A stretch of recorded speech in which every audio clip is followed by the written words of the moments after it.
The studio was so bright it almost hurt to look around. Cameras hung overhead like watchful eyes, their red lights blinking, ready to capture every second. Rows of journalists sat with notepads poised, their faces tense.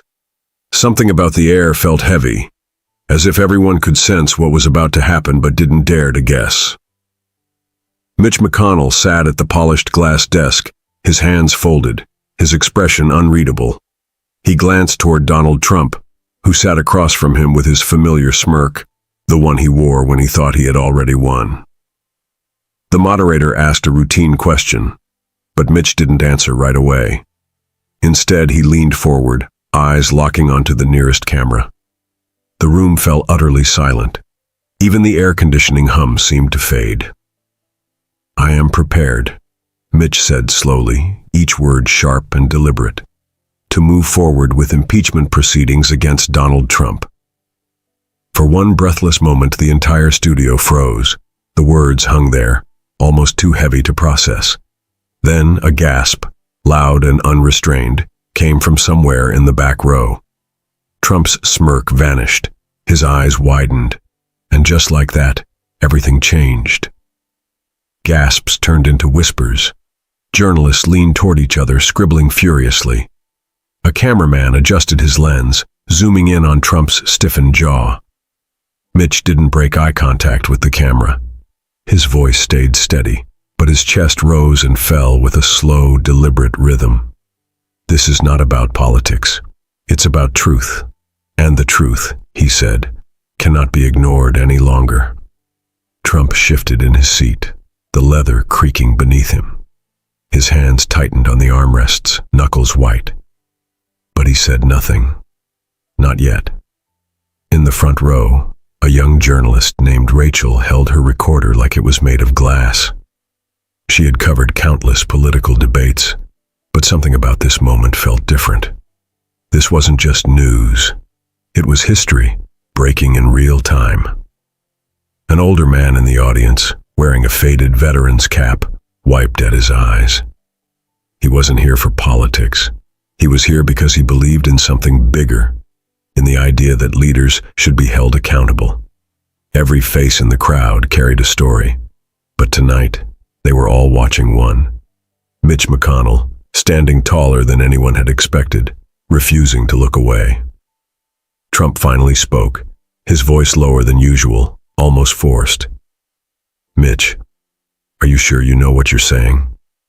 His words were half a challenge, half a warning. Mitch's gaze didn't waver. "I know exactly what I'm saying, Donald." The use of his first name landed heavy. The moderator shifted uncomfortably, sensing the conversation slipping beyond control. Cameras caught every twitch of Trump's face. Every second his eyes darted between Mitch and the audience. In the control room, a producer whispered to his team, "Don't cut, stay on them. This is the shot." The tension was so thick it almost had weight. Trump's smile returned, but it wasn't the same. It was brittle, like glass ready to shatter. "You think you can impeach me? You'll regret this," he said, his tone cutting. But Mitch's expression softened, not out of fear, but out of something deeper. Sorrow. "It's not about what I think," he said quietly. "It's about what's right." Somewhere in the studio, a pen dropped to the floor, the sharp clink echoing. It felt like the whole country was holding its breath, waiting for the next word. The lights above Mitch felt hotter than they were, not from the bulbs, but from the truth he'd been holding in for weeks. He had thought about this moment every night, staring at his ceiling in the dark, wondering how people would see him. A traitor to his own party, or a man finally doing what was right. His wife had told him the night before, her hand resting gently on his arm, "If you believe this is the truth, then you can't stay silent." Her eyes had been wet, but her voice never wavered. Now, in front of millions, he could feel the world watching. "This isn't easy," Mitch continued, speaking slowly so no one could mistake his words. But leadership means protecting the people, even when it costs you everything. A murmur swept through the crowd. A few journalists lowered their cameras just to watch, as if forgetting their job. Trump shifted again, restless. But in Mitch's voice there was no anger, no politics. Only a quiet, unshakable resolve. He knew this was bigger than him. Bigger than both of them. And that's why he couldn't turn back now. The moderator tried to steer the debate back to its original topic, but it was useless. The air had changed. Trump leaned forward, his voice cold. "You'll split the country in two." Mitch's eyes didn't leave his. "Sometimes," he said, "you have to cut into a wound so it can heal." In the audience, a woman clutched a small photo in her hand. Her son, a soldier who had returned from overseas with scars no one could see. She had come to hear about policy, but suddenly she felt her chest ache. Mitch's words sounded like the ones her son had whispered to her when he tried to explain why he couldn't sleep at night. Cameras caught Trump's jaw tightening. He glanced toward the audience as if searching for allies, but the room wasn't on his side. The silence between them was thick enough to feel. Somewhere in the back, a young intern whispered, "I think he's actually going to do it." Mitch could hear the whispers, the clicks of pens, the faint hum of cameras. He stood a little taller. He wasn't just speaking to Trump anymore. He was speaking to every American watching at home. The first tear didn't come from the audience. It came from Mitch himself. It wasn't dramatic, just a quiet glisten at the corner of his eye as he looked down for a brief second, remembering the people who had written to him. Letters from parents, from veterans, from nurses who had worked night shifts during the hardest years, begging him to do something. "I've seen too much pain in the eyes of ordinary people," Mitch said, his voice trembling just enough for the microphones to catch it. "And I can't pretend I don't see it anymore." A camera zoomed in on an older man in the front row. His lips trembled. His daughter had died 2 years ago after a medical system failed her. He had never met Mitch before tonight, but in this moment, he believed him. Trump opened his mouth to speak, but the sound died in his throat. There was something about seeing a man like Mitch, so often guarded, so rarely vulnerable, break just a little. The audience wasn't breathing, neither was the country. Something irreversible had begun. In the control room, a producer's phone lit up again and again. Text after text from reporters outside the building. Social media was exploding. Clips of Mitch's statement were already circulating online. Captions screaming, "McConnell turns on Trump. Live." Back at the desk, Mitch could hear the faint vibration of his own phone in his pocket. He didn't need to check it to know what it was. Messages from friends, colleagues, and party loyalists demanding he walk it back. But he wasn't going to. "I know the consequences," Mitch said quietly, almost to himself. Trump's gaze narrowed. "You'll burn bridges you can't rebuild." Mitch's lips curved into something between a smile and a sigh. "Some bridges lead to places we shouldn't go back to." The audience didn't cheer or clap. They just watched, still, silent, waiting. From the corner of his eye, Mitch spotted a young man in the crowd holding a folded American flag. He remembered receiving one just like it when his father passed away. The buzzing phone didn't stop, but neither did Mitch's resolve. A boy couldn't have been more than 14, sitting between his mother and an empty chair. His hair was neatly combed, but his eyes looked tired, too tired for someone his age. Mitch's gaze landed on him, and for a second, the cameras didn't matter. He saw his grandson in that boy's face. The mother held the boy's hand tightly. She looked toward Mitch like someone searching for hope. He swallowed hard. "We all have moments in life when we have to choose. Stay quiet or speak for those who can't." Trump shifted uncomfortably, glancing toward the boy, as if unsure why Mitch was looking there. The mother's eyes welled up. She whispered something to her son, who nodded slowly. Mitch remembered a letter he'd received weeks earlier from a teenager who said, "I don't think people like me matter to leaders." He had kept that letter in his desk drawer. Tonight he realized that boy's handwriting looked the same as the kid in the third row. The cameras caught the look between them. Millions saw it. And for many, that silent exchange said more than any speech could. The room was heavy, not with noise, but with an unspoken understanding. Something irreversible was underway. A producer in Mitch's earpiece quietly asked if he wanted a break. He didn't. "We keep going," he whispered back. Trump leaned forward, voice sharp now. "You think you're saving the country? You're destroying it." Mitch kept his tone level. "I'm trying to protect it, even if it costs me everything." The moderator, clearly nervous, fumbled with his notes. The conversation wasn't in his hands anymore. Outside the studio, protesters had begun to gather. The low hum of their chants seeped through the walls. In the audience, the boy in the third row squeezed his mother's hand. She didn't take her eyes off Mitch. Inside the control room, a technician turned to his colleague and said, "Something's about to happen. You can feel it." And they were right. Because just as Mitch was about to continue, someone unexpected began walking toward the stage, someone neither Trump nor Mitch had seen in years. The twist was coming. The cameras swung toward the aisle as a tall man stepped into the light. His suit was dark, but his face was familiar. Painfully familiar. It was Mark Ellison, a retired senator who had disappeared from public view years earlier after losing his wife in a tragic accident. He had once been one of Mitch's closest friends and political allies. Mitch's eyes widened, but he didn't move. He hadn't spoken to Mark in years. The studio's atmosphere shifted instantly. Journalists leaned forward, sensing a story within the story. Trump frowned, clearly caught off guard. Mark walked toward the stage, not looking at anyone but Mitch. His hands trembled slightly, but his steps were steady.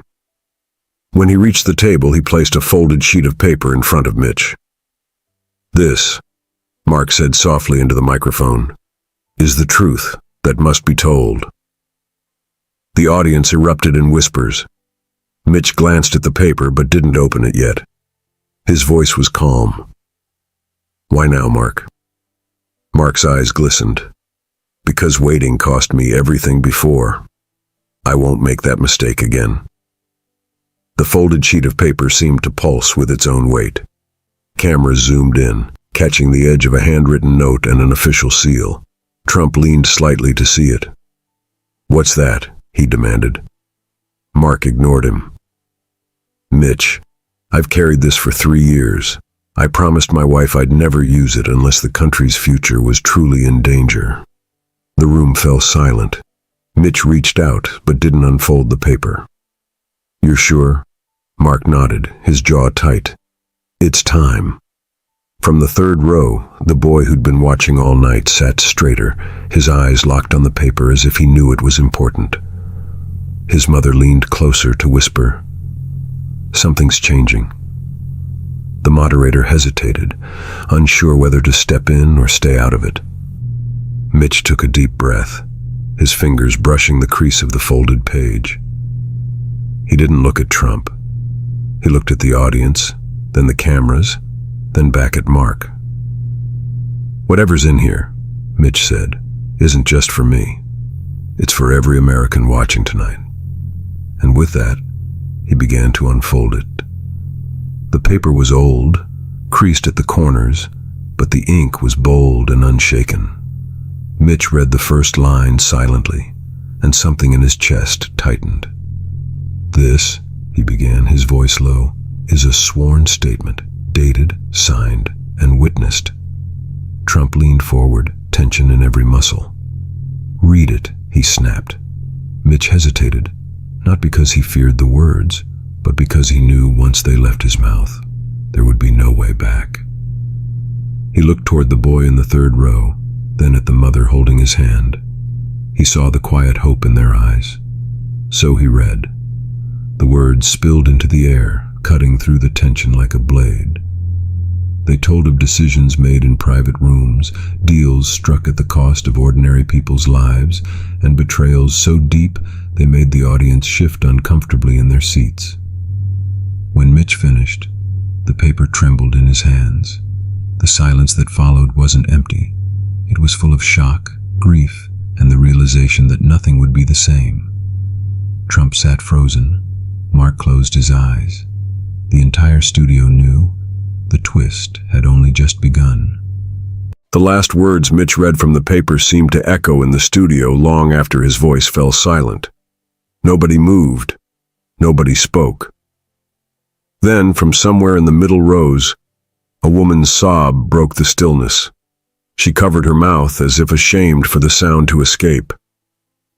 Mitch's hands lowered slowly, the paper still trembling between his fingers. He glanced at Trump, whose face had gone pale, lips pressed into a thin, tight line. "This," Mitch said, his voice breaking but steady, "is why I can no longer stay silent. This is why I will move to impeach." The moderator looked as though he might speak, but couldn't find words.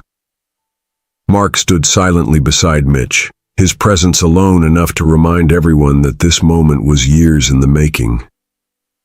In the third row, the boy looked to his mother. She reached over and hugged him close, her tears soaking into his hair. The air felt heavy, but it wasn't the kind of weight you wanted to push away. It was the kind you had to face, because running from it would mean losing something you could never get back. Trump finally moved, leaning forward until his elbows pressed into the desk. His eyes locked on Mitch with a sharp, unblinking stare. "This is a stunt," Trump said. His voice was calm at first, but there was a tremor underneath. A pathetic, desperate grab for attention. But no one laughed. No one applauded. The words hung there, brittle and hollow. Mitch didn't flinch. "If telling the truth is a stunt, then I will gladly perform it for the rest of my life." Trump's jaw worked, but his usual sharp comebacks wouldn't come.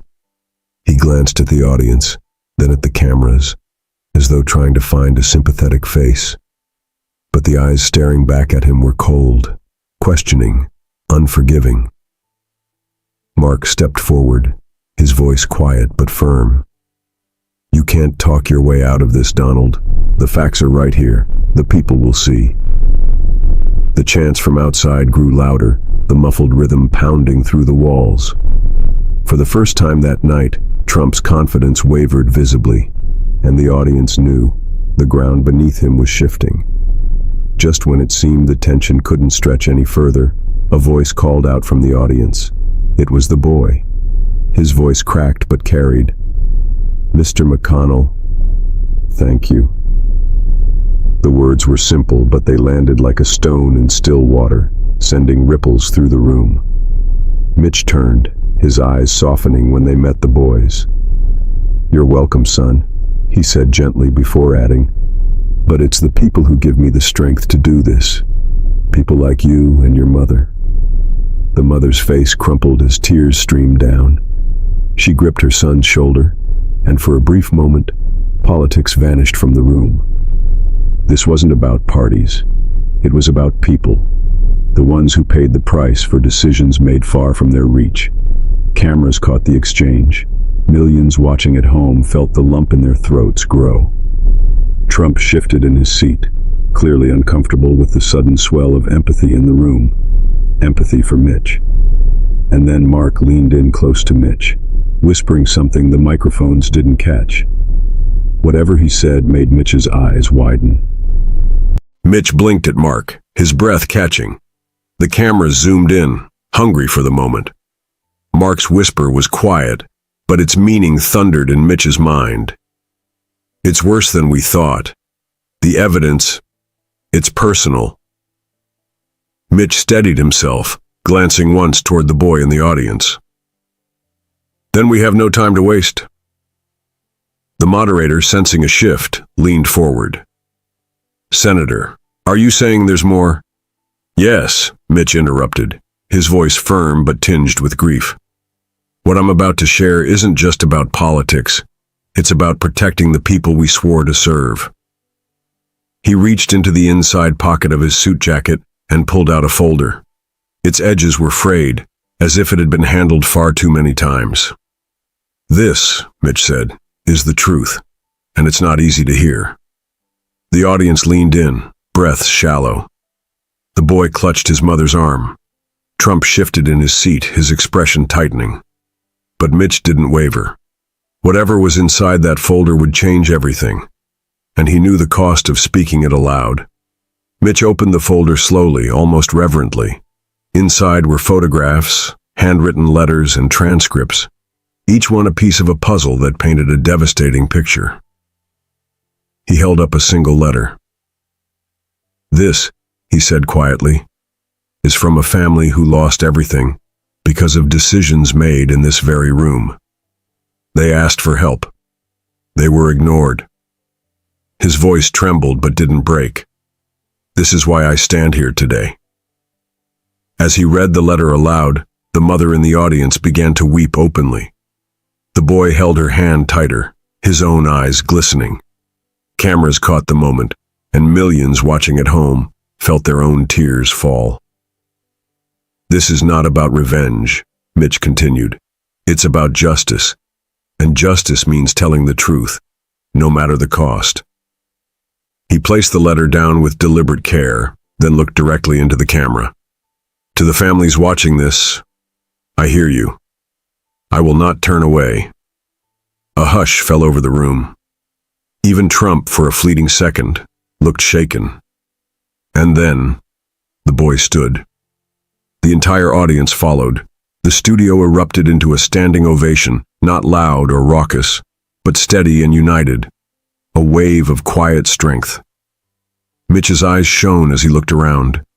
He knew this moment wasn't about him. It was about the people, finally standing together.